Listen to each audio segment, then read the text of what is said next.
Hey everyone, in this video we'll be going over some AP Calculus implicit practice problems. So, what is implicit?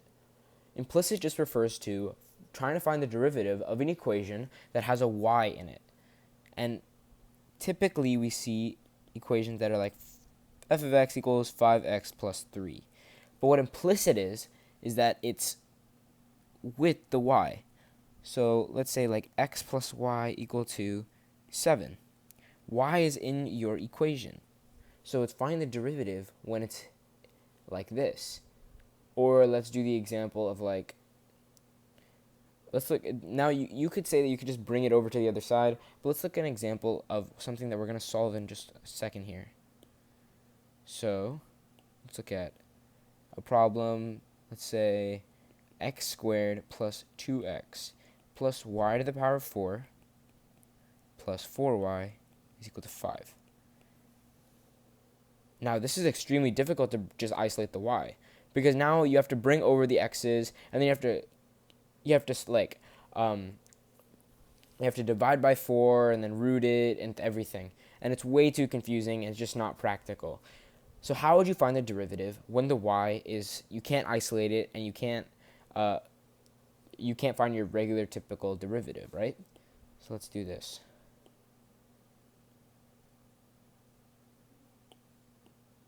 Let's go ahead and solve this.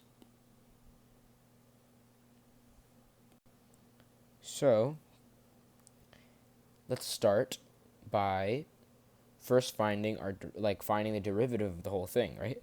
So right here we have 2x plus 2 plus, what do you find what's the derivative of y to the power of 4? You just treat it like an x.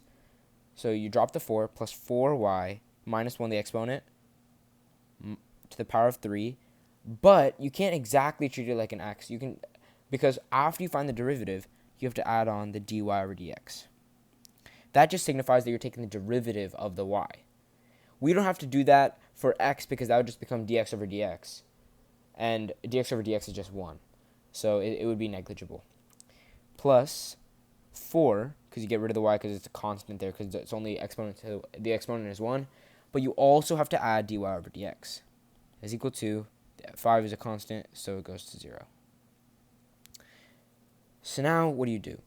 Now, remember, you're trying to find dy over dx because that's the derivative.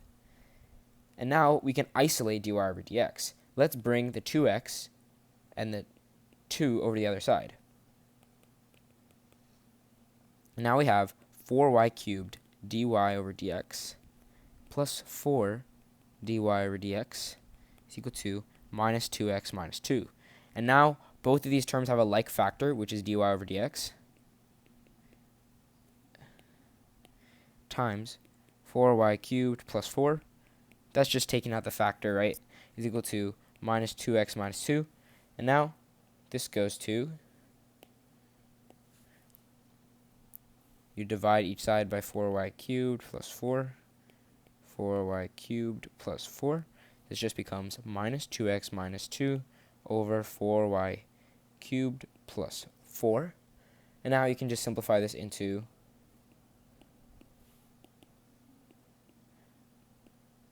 x plus 1 over 2 times y cubed plus 1. And just like that, we have our final answer. Just to review the steps of what we just went through for implicit. Essentially, we started with our equation here. I'm trying to find dy over dx. We first found the derivative of the whole equation of each singular step. So 2x plus 2 plus 4y cubed times dy over dx. Because when you take the derivative of the y, you have to tack on that dy over dx, and that's crucially important. Plus 4, the derivative of 4y is 4 times dy over dx equals 0, because 5 is a constant, so we can make it 0. And then we have 4y cubed times dy over dx plus 4 times dy over dx equals minus 2x minus 2. That's just here, just brought over to the other side. And now we can take out dy over dx since that's what we're solving for. Dy over dx is equal times 4y cubed plus 4 is equal to negative 2x minus 2. We divide to isolate dy over dx, and you get here, and you can simplify it into this.